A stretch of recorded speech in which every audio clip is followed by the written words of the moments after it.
Hello everyone. As we move to the latter half of the semester, we continue to explore new topics, and this week we're looking at planning for special age groups, which is a topic I think is near and dear to lots of people, including planners and folks in public health as well.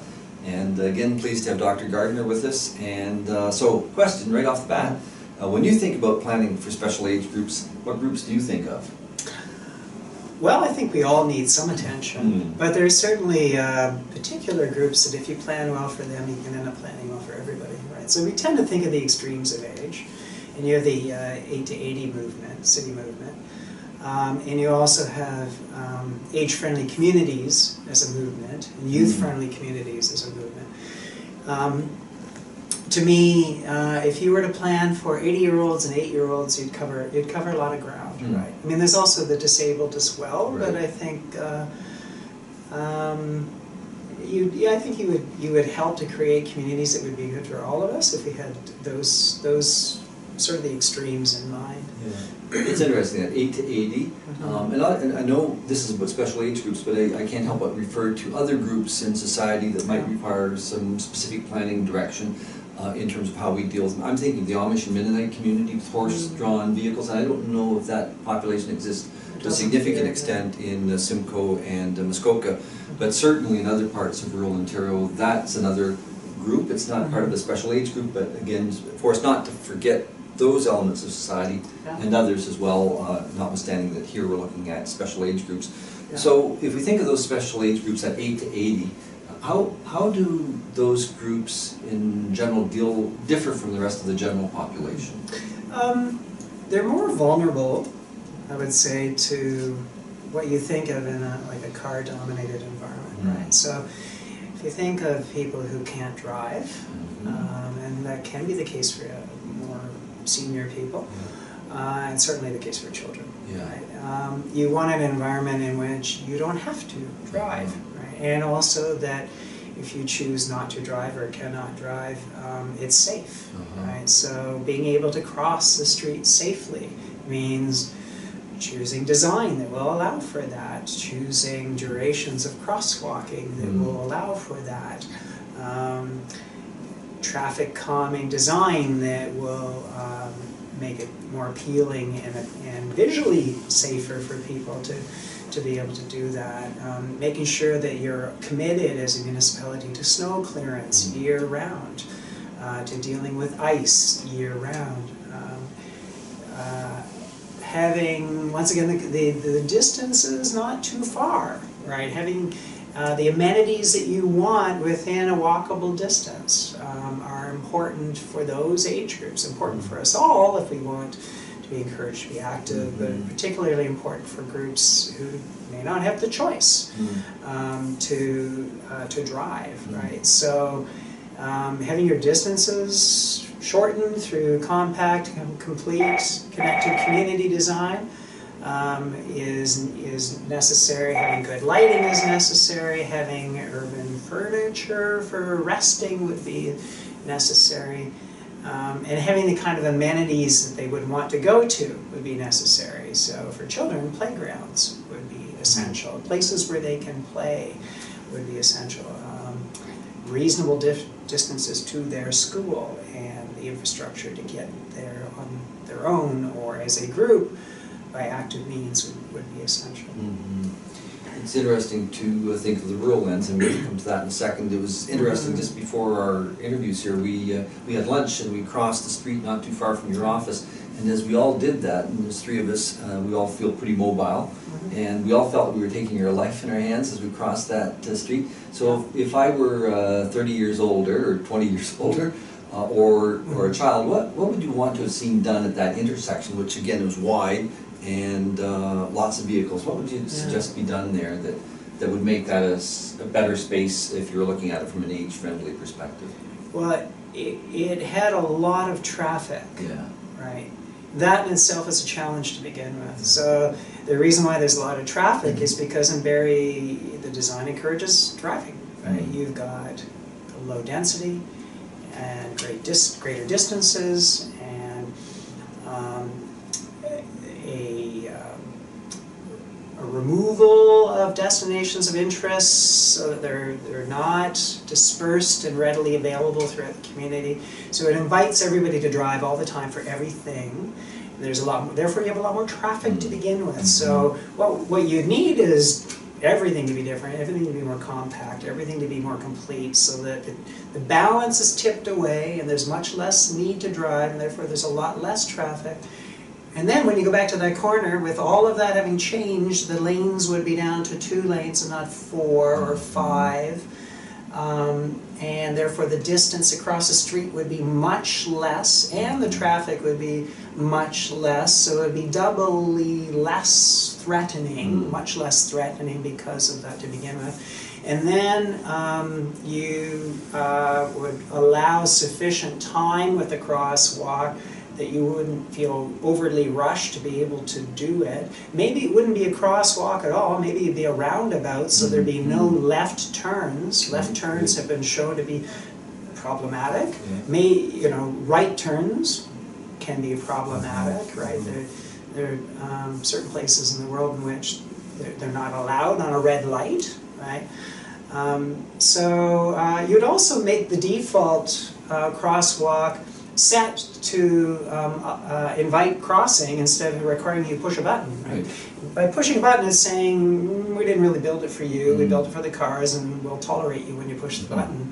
If you had all those other changes and it was just set to be on to cross, that would give the message that this is meant for pedestrians as much as any other space, and maybe you have an advance walk so that the pedestrian gets to go out first and is visible before the traffic is allowed to go. So many ways in which it would, everything around that environment and then into that environment would be different. When great examples there. I'm also thinking of the rural context. I'm thinking of my own mother when she was alive, for example. As she got elderly, she was still on the farm, she had family around her. She could no longer, she had very, very limited mobility, didn't drive any longer. And I think also there's that perspective we bring. It may not be through public health or it may not be through planning, but if I think of those special age groups, the need to be thinking about things holistically too, in terms of home care, in terms of public availability of some services to help people move in. Any reflections from, again, the medical officer of health, for people that might be housebound, handy, physically not able to get out in one way or the other? Any thoughts there? So age-friendly communities as a movement, I think, offers a great deal about that, and it speaks about many things. So also political process and people's involvement in local political process and decision making, and communication linkages, and community supports in the neighborhood, and social outlets, and the idea that every neighborhood would have places where people can congregate, including seniors, that they could get there easily by proximity and perhaps by shuttle bus service, and that there would be programming that would be suitable. There'd be programming that would be suitable for them, for what they want. And also that they would have the opportunity to be able to give comment on what they need, would be important.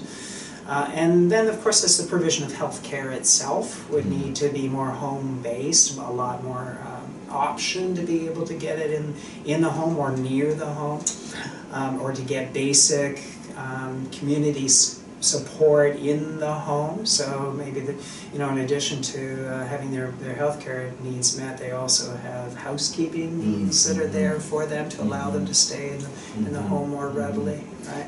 It's interesting as you're chatting, because you touched upon a topic that we're not otherwise going to cover in the course, which is around public engagement. And how do we work with these groups which have different interests, all the way from the youth to the elderly and different groups elsewhere within society? I'll just make that point for the students to be thinking about that, because how we engage people, when we engage people, is critical to the success of planning, but certainly public health programs as well. So how do you see planning and public health working together well in this topic area? This is a topic area that I've seen that's had a lot of leadership from municipalities. Simcoe County has been very good about this and carried out a very extensive engagement process. And it had involvement from the office of the CAO, and for that matter from the council itself, so from the political level down. Certainly planning was involved, but so was recreation and so was healthcare. So they led a very broad process of which we participated, and volunteers, representatives from the community participated. So I would say that although planning has a lot to offer to this, it goes beyond planning alone. This would be something in which we're partners along with many others to help make a change. One thing that Simcoe County has done early on is enhance its inter-community transit system. For example, that was seen as one of the needs that seniors had, as well as other people as well, people who were seeking education or people who were seeking work opportunities. So they've done a good job on that, and they plan to do much more on that front. So if we think of the students who are participating in the course, many of them will be stepping into their career in the not too distant future, or at least they're hoping to find jobs, I'm sure. How do you see this topic evolving over the next 25 years or so? Because there's some pretty fundamental demographic things happening here, aren't there? There are indeed. This part of the world is having a rapid population growth, right, from here south, right, to the greater Golden Horseshoe. A couple of million people coming into the area over the next 20 years or so, and great plans for inter-community transit development and density targets, and I think a lot of other requirements for good design that is part of the province's thinking. Preservation of green space. So you're going to have a lot of population growth. You're also going to have aging happening, right? So we know in Simcoe County you'll have by 2030 or so you're going to have a quarter of the population that's senior, right? And that could continue further. You're going to have about 30% of the population that's senior. You're basically having more seniors than you do children, and that's a very different society, right? You need to plan to meet their needs. So the sorts of things have been identified with the age-friendly community initiative will become all the more important. And I'll just make a flag that for many rural communities across the country, actually, they will face that aging population even more so than many of our urban communities, because they tend not to have much immigration going into them. So that baby boom bulge, as it moves through the population, means that many rural communities get older and older and older, and eventually have a diminished population probably as a result of that. Yeah, it's true. And perhaps another challenge would be that we become more and more urban. How does the rural population meet its needs and advocate for its needs when that's happening?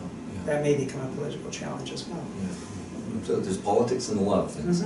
So one final question, anything else you'd like to add concerning this topic of age, special age groups and planning for them? We always need to plan for children too. And when I was young, we all walked to school. We all cycled to school. We thought nothing of it. I think there was quite a bit less than the car traffic density then. It felt safer. People, I think, are very concerned now about safety and getting their child to school. And you get tremendous traffic congestion in front of schools. That's the paradoxical outcome of all of that. And it is a hazard in and of itself, for an injury point of view. Takes away the opportunity to actively get to school, to get that physical activity in your life, to learn to navigate through a community. And we have to somehow find a way to undo all of that and to create dynamics so that people feel safe to let their children walk and cycle again to school. Almost speaks to a cultural shift, doesn't it, in terms of how we in society view children, how we view safety, how we view risk, and try to identify what's real and what's perceived as part of that, doesn't it? There is certainly a perception part of it. And there's paradoxical realities like the fact that that traffic in and of That's itself, true. that's a result of people being worried about injury, is a risk. Yeah, yeah. Well, again, we'd like to thank Dr. Gardner for joining us to talk about planning for special age groups, and again, appreciate your expertise and your insight into the topic, so thank you again. It's a delight being here. Thank you.